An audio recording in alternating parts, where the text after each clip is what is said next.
Hey folks, welcome to a Passion for Sound micro review.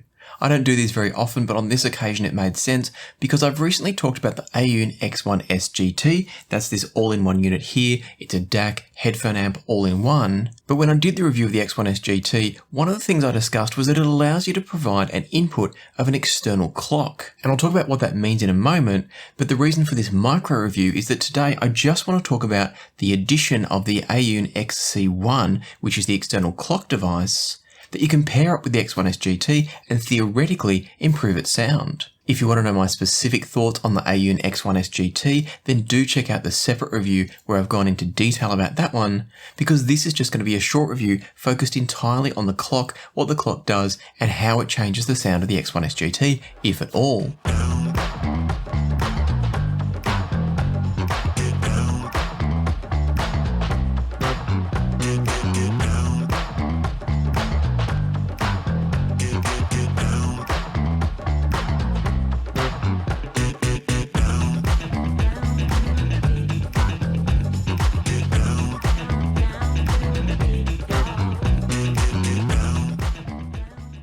So to get things underway, let me put everything into context by introducing the XC1 and just sharing some pricing and information with you. I should also mention though, before I talk about pricing, that I want to say a huge thanks to Kelvin from A1 Future Shop for making it possible for me to do this review. He was kind enough to send over the XC1 and I really appreciate the chance to see what it did and to share it with you. So Kelvin, thank you so much for your support of the channel and for making this review possible. Back to the pricing now. As I mentioned in the XC1 SGT review, that comes in at $320 US, making it a fairly affordable all-in-one unit, not the cheapest on the market, but also not particularly expensive either, given that it is both DAC and headphone amp all-in-one, and a fully discrete headphone amp too. It might then seem like a bit of a stretch when I tell you that the XC1 clock is $299 US, so it's almost the same price as the entire XC1 SGT. But the reason for that is that the XC1 is able to work with multiple devices. It can be the master clock for both the XC1 SGT, but also there's a streaming device available in this same series, and so if you want to make this a stack with a streaming device, you can add that on as well, and the XC1 will provide the master clock signal to both devices. In a moment, I'll talk about what you could expect in terms of sound improvements from doing that, if any. But first, let me talk about what the clocks are doing, why they theoretically can improve the system. And to do that, we need to start off by talking about what's going on inside every single DAC on the planet. Because all digital file formats require some version of sample rates ranging from 44.1 or 48 kilohertz as a base. So you've got 44.1 and then you've got 88.2, or you've got 48 kilohertz and then 96 kilohertz, etc. Because all of the digital formats are based on one of those two sample rates, it's really important that the DAC has a good reference point as to when those samples should fall. And so inside every single DAC on the planet, there is some kind of oscillator chip. And what the oscillator chip does is it provides a very regular signal for the DAC to use as a reference for the timing of the signal. Even very small errors in the timing can interrupt our perception of the music and make it sound a bit harsher. It can make it harder to separate sounds. It just generally muddies up the waters a bit. Errors in timing are often called jitter, so a good way to think about this is that the better the clock, the less jitter there's going to be in the system. And then the other thing to keep in mind is that not all clocks are created equal. In most budget or reasonably priced DACs, what you'll find are fairly standard oscillator chips. And what that means is it's a basic chip that's chucked on the board and there is a crystal inside that has a regular oscillation frequency, and that's what tells the DAC what to do. The problem with that though is that those oscillations can vary a little bit depending on the temperature and the operating conditions of the DAC. And so when you move to a device like the XC1, or indeed I recently reviewed the Singer SU6, which also has a master clock output, and both the XC1 and something like the Singer, and generally any master clock you buy, is likely to be using a temperature controlled chip. Specifically in the case of the XC1, it's using what's known as an OCXO chip, and the OC at the beginning of that acronym stands for oven controlled. And what that means is that the chip itself is built into a tiny little oven, and not an oven that gets super hot, but an oven that's able to control the temperature and keep the chip operating at a very consistent temperature to make the oscillations far more predictable and far more controlled. The result in theory should be a more accurate clock, which should mean more accurate timing by the DAC chip for all the samples. And as I said before, that should translate into cleaner, smoother sound with better definition and a better sense of refinement. And so before I tell you if that's what I heard when I connected the XC1 up to the X1S GT, let me tell you just a tiny bit about the XC1. There's not much to tell, so this is going to be really quick. But how this one works is it's very, very simple. It comes with a switch mode power supply that you plug into the back of the unit. And you can see here the back is very simple. So you plug the switch mode power supply in, you switch on the device, and that's pretty much all there is to it. From there, you just connect a cable into your DAC and away you go. You might be wondering why there's 4 outputs on here.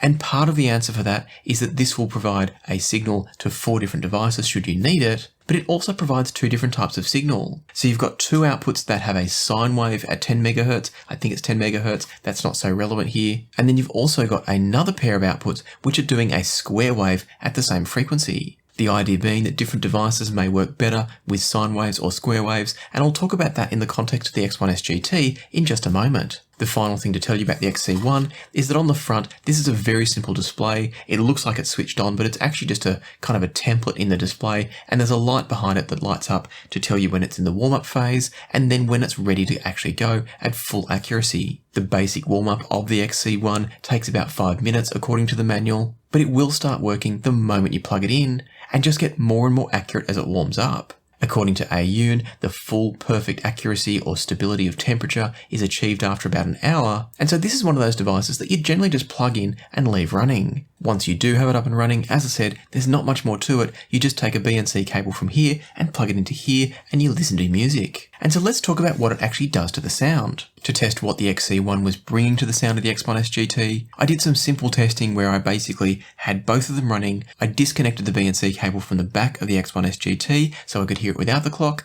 and then plugged it back in. And I started off using the sine wave version of the clock output from the XC1. I'll talk about the square wave version in a moment. But for my testing of the XC1, I was listening to the ZMF Verite Opens running from the X1S GT's balanced output, and the track I made my notes on was Uncontrollable Urge by Devo. Without the clock connected, the track still sounds great through the Verite Opens, but I do know, having compared the X1S GT to other devices, some more expensive devices, that there was more quality to be gained. As you'll hear me talk about if you watch the X1S GT, or if you already have, the X1S GT is a solid device, but it is performing like a fairly entry-level device, a good, high-quality entry-level device, but it's not battling up there with the mid-tier and above type quality. When I then connected the cable coming from the XC1, and so just to reiterate, the XC1 had been warmed up, it was in its full operating state when I connected it up, and what I immediately heard was a greater sense of space in the soundstage, and it wasn't subtle, it's a really nice step up. It doesn't transform the X1S GT suddenly into a Hugo TT2 or something like that,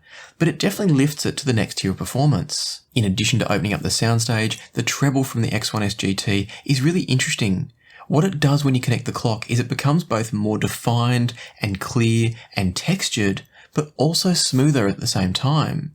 So you're getting more clarity and better quality. So it's not like it's just giving you more treble, it's giving you better quality treble, better defined treble, and that makes the overall listening experience definitely more enjoyable. One of the things I discussed in my review of the X1S GT is that it's got a slightly thick sound. Not in a bad way, but it's definitely not as clean sounding as something like the Topping DX5 that I also compared it to. Once you connect up the clock though, some of that thickness goes away, you get a greater sense of definition and clarity and openness, but you're still getting the benefits of that lovely discrete output stage, and that means you're getting a wonderful smooth and rich and engaging sound that no longer has any sense of thickness, just clarity and smoothness. It's a really enjoyable sound. And so at this point in my testing, I was really impressed with what the XC1 brought. Whether or not it's worth the $620 investment, I'm not entirely sure, and I'll come back around to that in a moment. But before I got to any final conclusions, I did want to see if there was any difference between the square wave and the sine wave signal. And so what I did then was I left the clock cable plugged into the X1S GT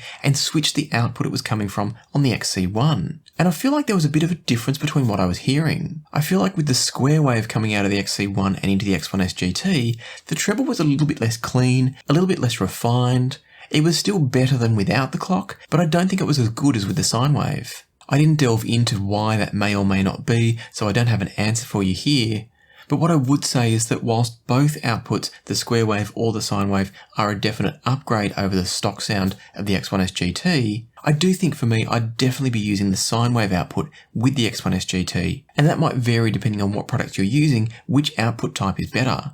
But for the X1S GT, I'd definitely stick to the sine wave. And so having said that, let me now come back around to those final conclusions and whether or not I think this stack is worthwhile. And what I'd say is I think the X1S GT with the XC1 is a really interesting proposition. I like the look of the device, it's lovely to interact with, it's very simple, it's very clean. And the addition of the XC1 really to me brings to life what the X1S GT is capable of. So if you do like the look of this setup, if you're happy to spend $620 to get it, I do think you're getting a really nice system. Where it probably makes the most sense for me though, is if you're also looking to add the streamer and give yourself a really nice all-in-one streaming music hub. I haven't played with the Aune X series streamer, so I can't comment specifically on its functionality, but it makes complete sense to me that giving the streamer a high quality clock signal and then the DAC the same high quality clock signal is going to give you a really fantastic end result. I think you do have to be kind of committed to the Aune system to go down this path, because the level of quality you can get for your $620